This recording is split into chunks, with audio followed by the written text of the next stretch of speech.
जय जोहार बच्चे लोग, नमस्कार, जय हिंद। मैं रविशंकर यादव स्वागत करता हूं आप सभी का हमारे यूट्यूब चैनल पर।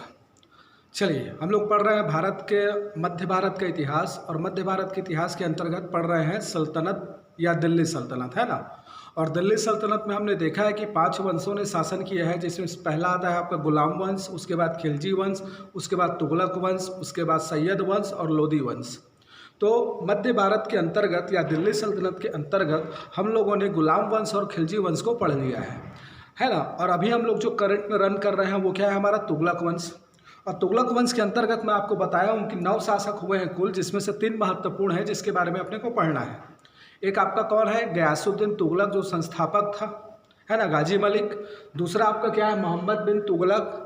और तीसरा आपका क्या है, फिरोज शाह तुगलक। चलिए, अभी के वीडियो में हम लोग बात करेंगे मोहम्मद बिन तुगलक की, जिसका शासनकाल है 1325 से 1351 तक। इसको हम लोग ना दो भागों में बांट दिया हूँ। एक हम लोग पढ़ेंगे सामान्य बातें, और दूसरा हम लोग क्या पढ़ेंगे, असफलताओं का बादशाह। सामान्य बातें में हम लोग सभी कुछ शामिल कर लेंगे, जो इससे 8-10 पॉइंट है जो इसको अपने को जानना है। और असफलताओं का बादशाह में ना हम लोग इसकी नीतियों को लेकर आएंगे कि इसने कौन कौन सी नीतियां चलाई और वह सभी असफल हो गए। तो सभी असफलताओं की नीति मतलब वह सभी नीतियां जिसमें यह क्या हो गया, असफल हो गया, उसको हम लोग इसमें रखेंगे और क्या बोल देंगे कि यह सफलताओं का क्या है, बादशाह, इसलिए कहलाया। ठीक है जी, चलिए स्टार्ट करते हैं। मोहम्मद बिन तुगलक, देखो इसके बारे में अब सामान्य बातें में कौन कौन सा पॉइंट अपने को माइंड में रखना है। सामान्य बातें को मैं पहले ले रहा हूँ, ठीक है। इसके अंतर्गत क्या क्या देखेंगे, याद रखिएगा। मोहम्मद बिन तुगलक जो है, इसको दिल्ली सल्तनत का सर्वाधिक शिक्षित शासक कहा जाता है।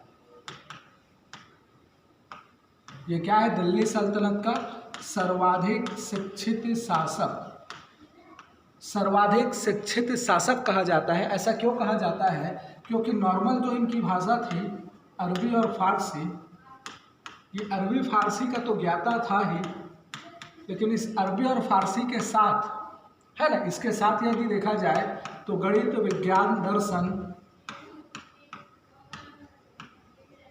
गणित, विज्ञान, दर्शन, इन सभी विषयों इत्यादि विषयों का क्या था, ज्ञाता था। मतलब सिर्फ अरबी और फारसी नहीं, इसके साथ गणित, विज्ञान, दर्शन, इन सभी विषयों की इसकी क्या थी, गहरी जानकारी थी, ज्ञाता था। इसलिए इसको क्या बोला गया है, दिल्ली सल्तनत का सर्वाधिक शिक्षित शासक कहा गया है। ठीक है, दूसरा पॉइंट बोला जा रहा है, इसके समय दिल्ली सल्तनत का सर्वाधिक विस्तार हुआ है। दिल्ली सल्तनत का सर्वाधिक विस्तार हुआ है, सर्वाधिक विस्तार हुआ है। बोला जाता है कि तत्कालीन जो कश्मीर था, कश्मीर और बलूचिस्तान, दो जगह का नाम ले रहे हैं हम। क्या बोल रहे हैं, कश्मीर और बलूचिस्तान, इनके अलावा संपूर्ण भारत पर इसका अधिकार था।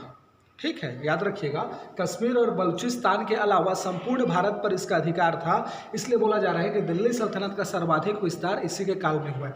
इसके काल में जो संपूर्ण साम्राज्य था, इसके काल में जो संपूर्ण साम्राज्य था, यह 23 प्रांतों में विभाजित था।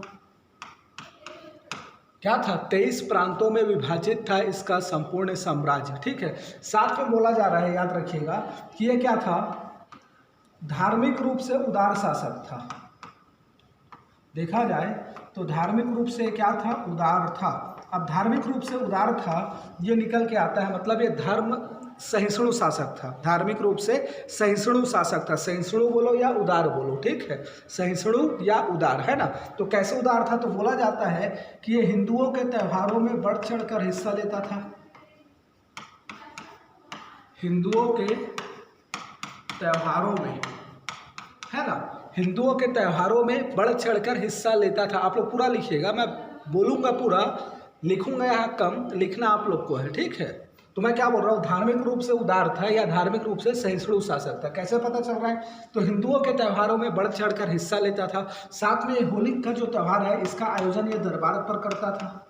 होली का आयोजन कहाँ करता था, दरबार पर करता था। इसके दरबार में होली खेला जाता था। और क्या बोल रहा हूँ कि अन्य जो त्यौहार थे उस पर भी ये बढ़ चढ़कर हिस्सा लेता था। दूसरी ओर इसके दरबार में जैन संत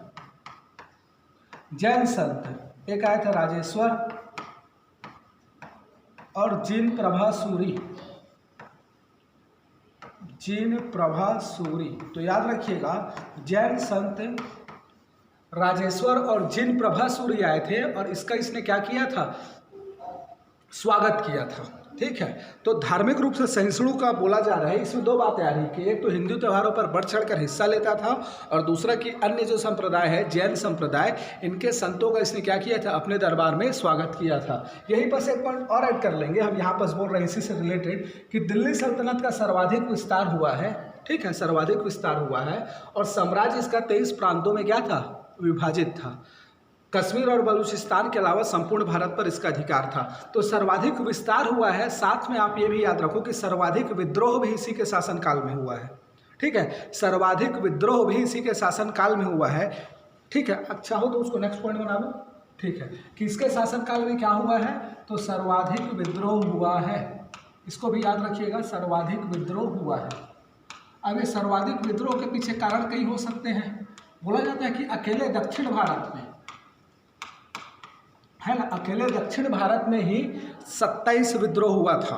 ठीक है, अब विद्रोह का कारण बहुत सारा हो सकता है। एक तो ये हो सकता है कि इसने क्या किया, धार्मिक रूप से सहिष्णु था तो अमीर उलेमाओं ने विद्रोह किया होगा। दूसरी इसकी जो नीतियां थी ना, उस नीतियों के कारण भी जनता ने क्या किया है, विद्रोह किया है। पढ़ेंगे आगे हम लोग देखेंगे। ठीक है, तो मैं क्या बोल रहा हूँ, सर्वाधिक विद्रोह इसके शासनकाल में हुआ है। अब याद रखिएगा इसके शासनकाल में ना इब्न बतूता आया था। इब्न बतूता, पहले भी मैं बता चुका हूँ इब्न बतूता के बारे में। तो इब्न बतूता इसके शासनकाल में आया था 1333 में। इसको इसने दिल्ली का काजी नियुक्त किया, दिल्ली का काजी नियुक्त किया। साथ में इसको 1342 में दूत के रूप में चीन भेजा। दूत के रूप में कहाँ भेजा, चीन भेजा। ये इब्न बतूता जो आपका कहाँ था, मोरक्को, कहाँ का था, मोरक्को का था। और साथ में किताब उल रहला,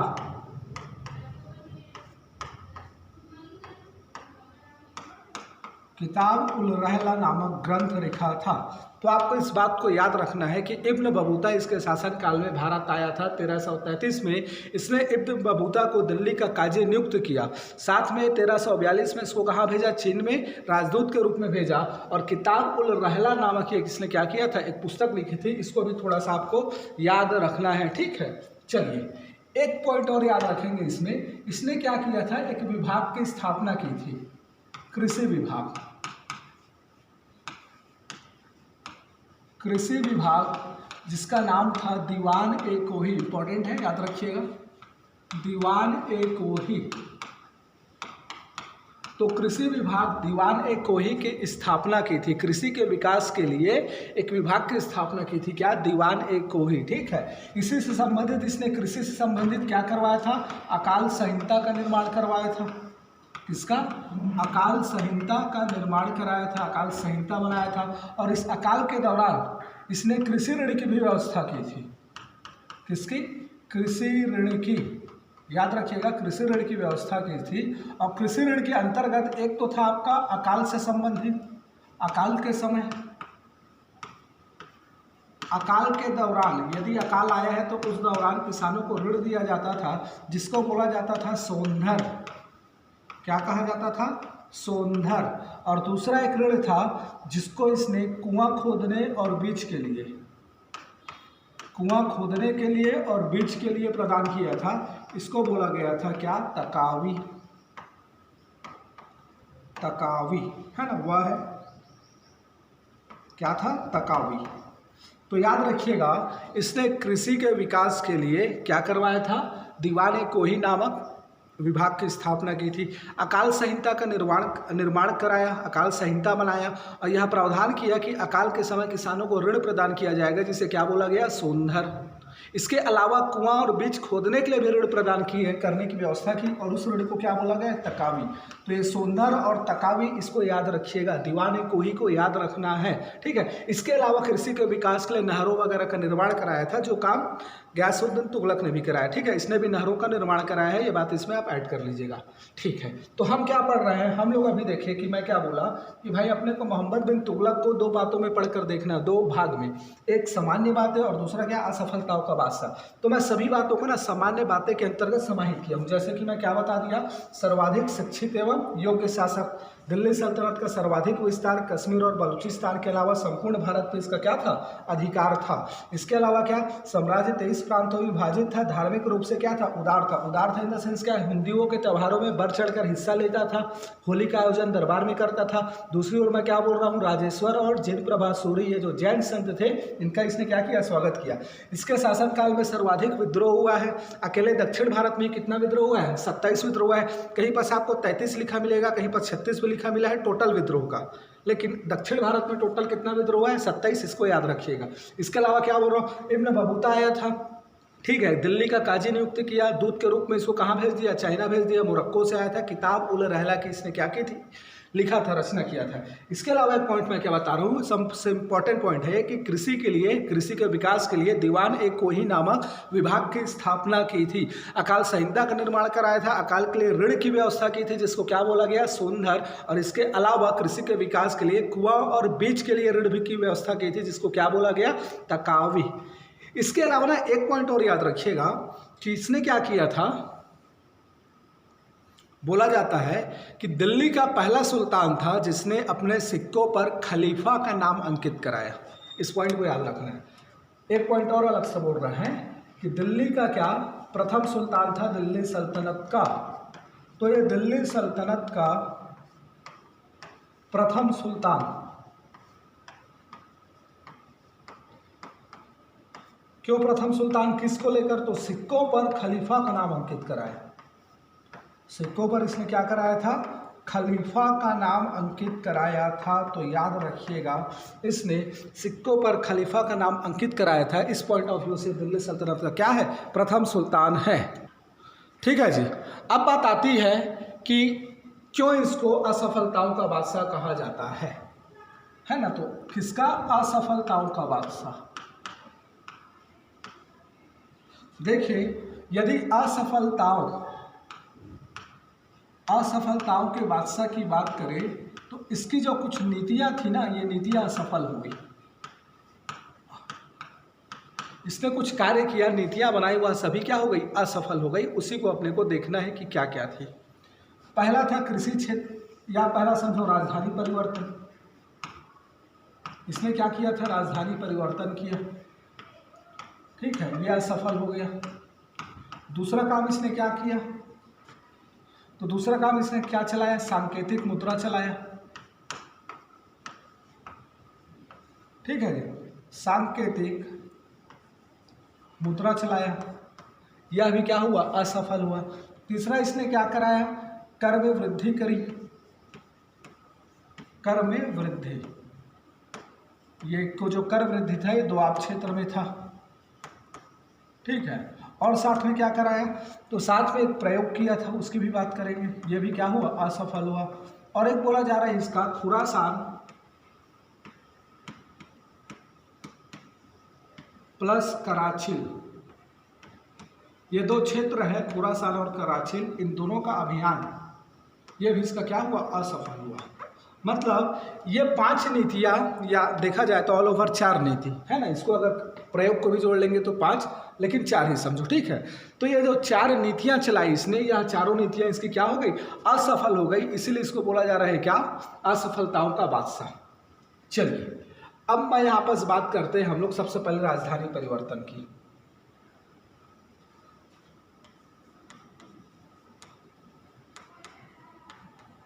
राजधानी परिवर्तन किया इसने। अब राजधानी परिवर्तन की इतना सेंस क्या, इसने क्या किया, ये जो देवगिरी था, देवगिरी, इसका नाम बदल कर रख दिया दौलताबाद। क्या रख दिया, दौलताबाद। और दौलताबाद बनाकर इसको इसने क्या बना दिया, राजधानी बनाया। ठीक है, ये 1327 में ऐसा किया, देवगिरी को क्या कर दिया, राजधानी बना दिया। ठीक है, इसके बाद अब देखो, इसके बाद इसने क्या किया, कुछ वर्षों बाद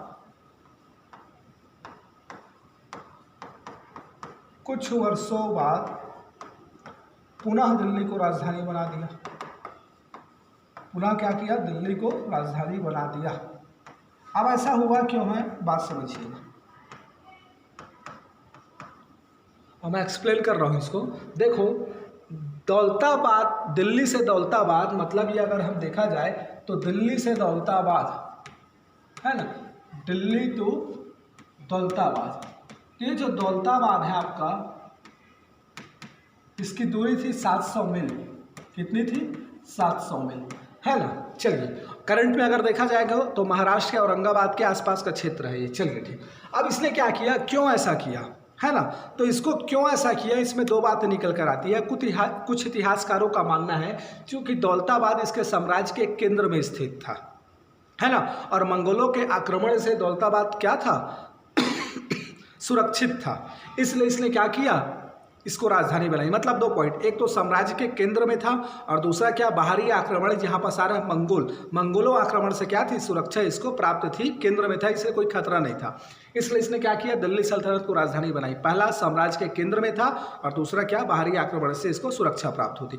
कुछ इतिहासकारों का मानना है कि इसने दिल्ली की जनता को सजा देने के लिए ऐसा किया। मतलब ये कि बोला जाता है कि घृणा भरे पत्र सुल्तान के नाम से भेजे जाते थे सुल्तान को आम जनता के द्वारा, ठीक है। तो कुछ इतिहासकारों का मानना है कि भाई इसने दिल्ली की जनता को क्या दिया, सजा देने के लिए ऐसा किया। अब देखो इसने क्या किया, दिल्ली से देवगिरी ट्रांसफर कर दी, दौलताबाद राजधानी बना दी और आदेश दिया कि सभी को क्या करना है, दौलताबाद जाना है। 700 मील का रास्ता था, पूरी आम जनता व सभी कोई एक साथ क्या हुए, पैदल निकले दिल्ली से दौलताबाद के लिए 700 मील। बोला जाता है कई लोग रास्ते में मर गए, ठीक है, और वहाँ पहुँचे दौलताबाद में तो वहाँ उन लोग का मन नहीं लगता था, ठीक है। सब मतलब अब भाई अपना घर बार जहाँ जन्म लिए हैं उन सभी को छोड़कर दूसरे जगह में जाकर बसना एक नए क्षेत्र में, ऑब्वियसली किसी का मन नहीं लगेगा। तो ऐसा इनके भी साथ हुआ। बाद में सुल्तान को एहसास हुआ कि भाई यहाँ तो मैं राजधानी परिवर्तन कर दिया, लेकिन यदि दिल्ली पर आक्रमण होगा तो मैं दौलताबाद से दिल्ली जल्दी नहीं पहुँच पाऊंगा। इसलिए बाद में इसने क्या किया, फिर से आदेश दिया कि नहीं भाई, दिल्ली को हम पुनः राजधानी बनाते हैं, चलो दिल्ली। और फिर दिल्ली लोग गए और फिर से 700 मील का यात्रा किए और बोला जाता है इस दौरान भी कई लोग मारे गए, ठीक है। तो याद रखिएगा, सुल्तान के बारे में बोला जाता है कि इसने क्या किया था, कमी क्या था, दौलताबाद राजधानी बनाई तो कि डायरेक्ट एक साथ सभी को आदेश दे दिया कि दिल्ली चलो, सॉरी दौलताबाद चलो करके।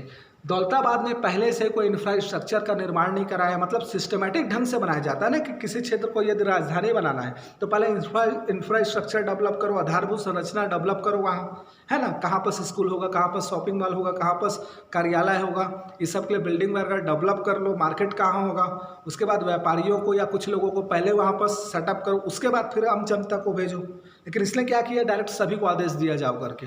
तो ये भी इसकी कमी थी और पूर्णता अगर देखा जाए अंततः तो यह फिर क्या हुआ, असफल हुआ। फिर से इसने क्या कर दिया, राजधानी को दिल्ली शिफ्ट किया, ठीक। तो ये पहला इसका है। दूसरा क्या बोला जा रहा है, सांकेतिक मुद्रा। अब देखो सांकेतिक मुद्रा इसने क्या किया था, इसने क्या चलाया, तांबे का सांकेतिक मुद्रा चलाया जिसे दगोनी कहा गया।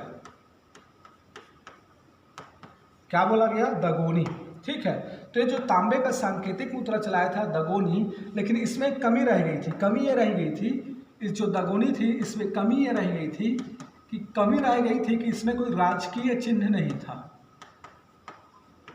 राजकीय चिन्ह नहीं था। अब राजकीय चिन्ह नहीं था मतलब एक तांबे का मुद्रा जारी हो रहा है सांकेतिक रूप से कि उसको भाई मुद्रा के रूप में इस्तेमाल करो, ठीक है, शासक के द्वारा, सुल्तान के द्वारा जारी किया जा रहा है, लेकिन उस मुद्रा में कुछ राजकीय चिन्ह नहीं है, ठीक है। तो इसका परिणाम क्या हुआ, आम जनता लोग क्या करने लगे, घरों घर टकसाल निर्मित हो गया। आम जनता, व्यापारी या अन्य लोग घरों घर टकसाल निर्मित हो गया और जिस प्रकार के दगोनी था तांबे का सिक्का, उसी प्रकार का तांबे का सिक्का आम लोग भी जारी करने लगे, बनाने लगे खुद का, और उसी से व्यापार करने लगे, उसी से कर अदा करने लगे। तो इससे क्या हुआ, अर्थव्यवस्था को नुकसान हुआ और सुल्तान को राजस्व का नुकसान हुआ और ये पूरा व्यवस्था इसका सांकेतिक मुद्रा वाला जो इसका नीति था वह क्या हो गया, असफल हो गया। असफल क्यों हुआ है, कोई भी राजकीय चिन्ह नहीं था। भाई आप पर्टिकुलर एक चिन्ह उसमें डालते, राजकीय चिन्ह जो केवल और केवल आप ही बना सकते, तब ये होता कि हम लोग बनाने का अगर कोशिश करते तो राजकीय चिन्ह नहीं डाल पाते, तो ये जाली कहला जाता। लेकिन आपने कोई राजकीय चिन्ह नहीं डाला तो हम लोग भी बनाने लग गए, मार्केट करना उसी से कर रहे हैं, कर देना उसी से दे रहे हैं। तो अर्थव्यवस्था में क्या हुआ, चौपट हो गई और साथ में राजस्व नुकसान हुआ, ठीक है। तो ये भी इसकी सांकेतिक मुद्रा वाला क्या हुआ, असफल हुआ। अब तीसरा आता है क्या, कृषि से संबंधित। तो कृषि में इसने दो काम किया, एक क्या किया, गंगा यमुना दोआब में कर वृद्धि किया, गंगा यमुना जो दोआब का क्षेत्र था, यहाँ पर क्या कर दिया, कर में वृद्धि किया। अब बोला जाता है कि जिस समय यहाँ कर वृद्धि किया उसी दौरान यहाँ क्या आ गया, अकाल आया। उसी दौरान क्या आया, अकाल आया। अब उसी दौरान अकाल आया, एक तो उपज नहीं हुआ अकाल के कारण, और दूसरी तरफ सुल्तान ने क्या कर दिया, कर में वृद्धि कर दी।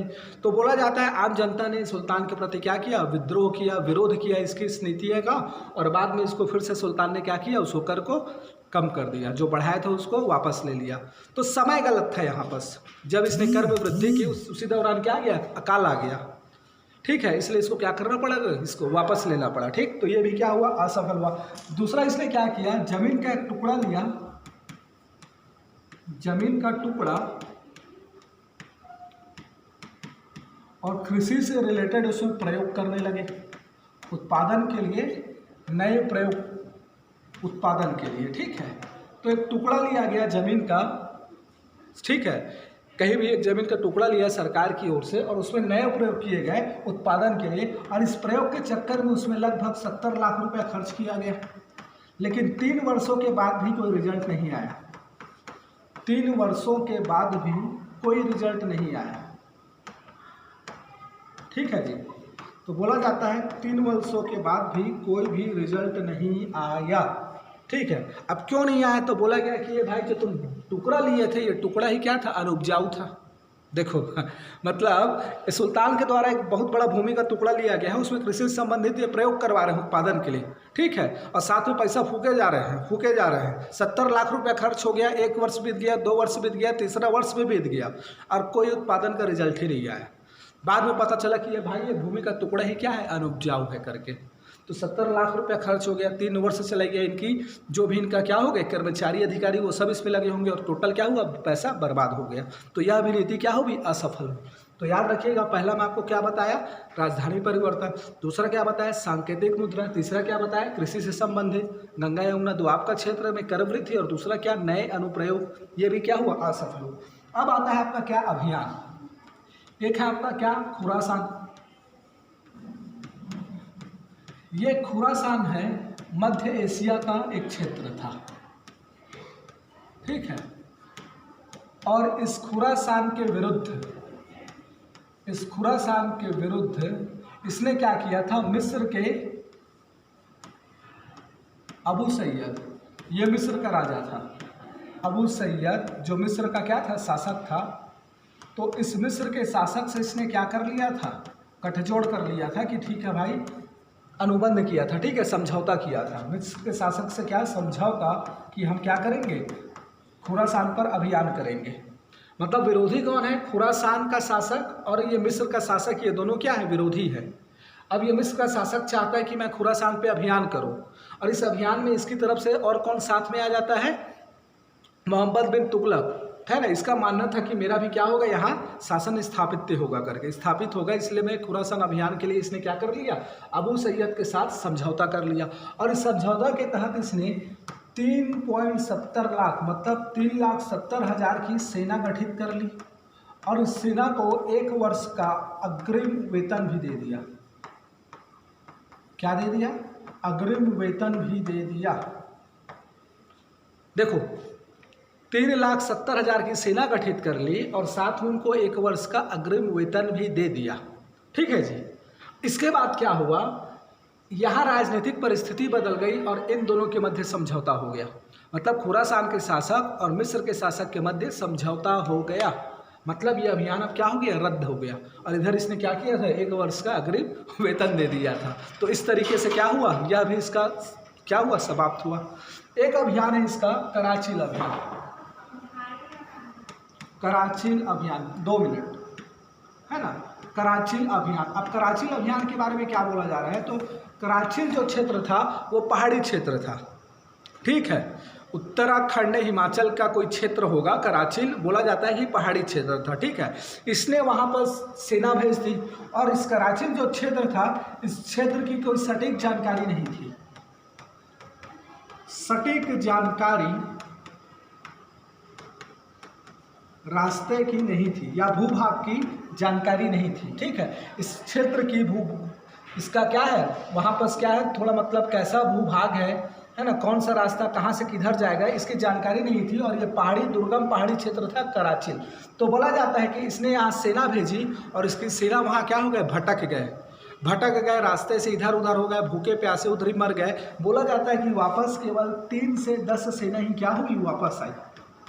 मतलब इसने लाखों में सेना भेजा और वह लाखों सेना क्या हो गई, मार्ग भटक गई, है ना, मार्ग भटक गई। और मार्ग भटकने के बाद भूखे प्यासे हम लोग क्या हुए, उधर ही खत्म हो गए, समाप्त हो गए। अब बमुश्किल से 3 से 10 सेना इसकी क्या हुई, वापस आई। तो यह भी इसका क्या हुआ, अभियान असफल हुआ। तो यहाँ पर कारण क्या था कि इस दुर्गम पहाड़ी क्षेत्रों के रास्ते की जानकारी इसकी सेना को नहीं थी और भेज दिया था अभियान जाओ करके, ठीक है। तो परिणाम क्या हुआ, रास्ता भटक गया, भूखे प्यासे मर गए, उधर गिने चुने लोग क्या हुए, वापस आए। तो इस तरीके से इसका क्या हुआ, कराचिल अभियान भी क्या हुआ, असफल हुआ। तो इस तरह से हमने देखा कि इसका ये जितना अभियान था, कौन कौन सा अभियान, तो यहाँ पर हमने बताया कि आपको एक था आपका क्या, राजधानी परिवर्तन असफल हुआ, सांकेतिक मुद्रा असफल हुआ, कर में दुआब में कर वृद्धि और कृषि पर नए प्रयोग ये भी असफल हुआ, खुरासान और कराचिल अभियान ये भी असफल हुआ। यही कारण है कि इसको असफलताओं का बादशाह कहा जाता है, ठीक है जी, याद रखिएगा। अब बोला जाता है कि सिंध के ठट्टा नामक स्थान पर 1351 में जब ये सिंध जा रहा था तो यहीं पर से ठट्टा नामक स्थान था रास्ते में, यही ठट्टा नामक स्थान पर इसकी क्या हो गई, मृत्यु हो गई, ठीक है। ठट्टा नामक स्थान पर इसकी क्या हो गई, मृत्यु हो गई। अब आपको थोड़ा सा याद रखना है, इसकी मृत्यु पर एक स्टेटमेंट है जियाउद्दीन बर्नी का, जियाउद्दीन बर्नी। तो बर्नी ने स्टेटमेंट दिया है इसकी मृत्यु पर कि सुल्तान को प्रजा से और प्रजा को सुल्तान से मुक्ति मिली, सुल्तान को प्रजा से मुक्ति मिली और प्रजा को सुल्तान से मुक्ति मिली। ये स्टेटमेंट आपको याद रखना है, ठीक है, बहुत इंपॉर्टेंट स्टेटमेंट है। दूसरा एक है एलिफिस्टन, इसने बोला था सुल्तान को लेकर, मोहम्मद बिन तुगलक को लेकर, कि इसमें पागलपन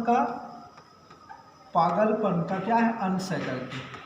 सुल्तान को बोला था पागलपन का अंश है, और इसने क्या बोला, सुल्तान को किससे, प्रजा से, और प्रजा को किससे, सुल्तान से क्या मिली, मुक्ति मिली, ठीक है।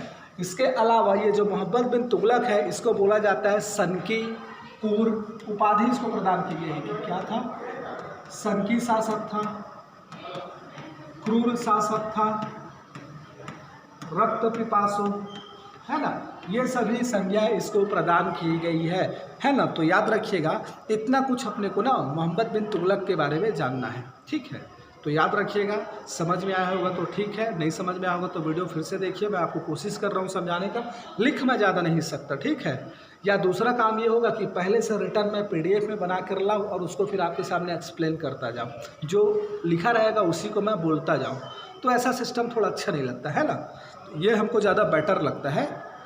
तो चलिए, मोहम्मद बिन तुगलक कंप्लीट हुआ। नेक्स्ट हम लोग आएंगे फिरोज शाह तुगलक को लेके, उसके बारे में थोड़ा जानेंगे, और उसके बाद हम लोग सैयद और लोधी वंश पढ़ने के बाद फिर बाबर पर आएंगे, मुगल काल पर। चलिए ठीक है, नेक्स्ट वीडियो में मिलते हैं।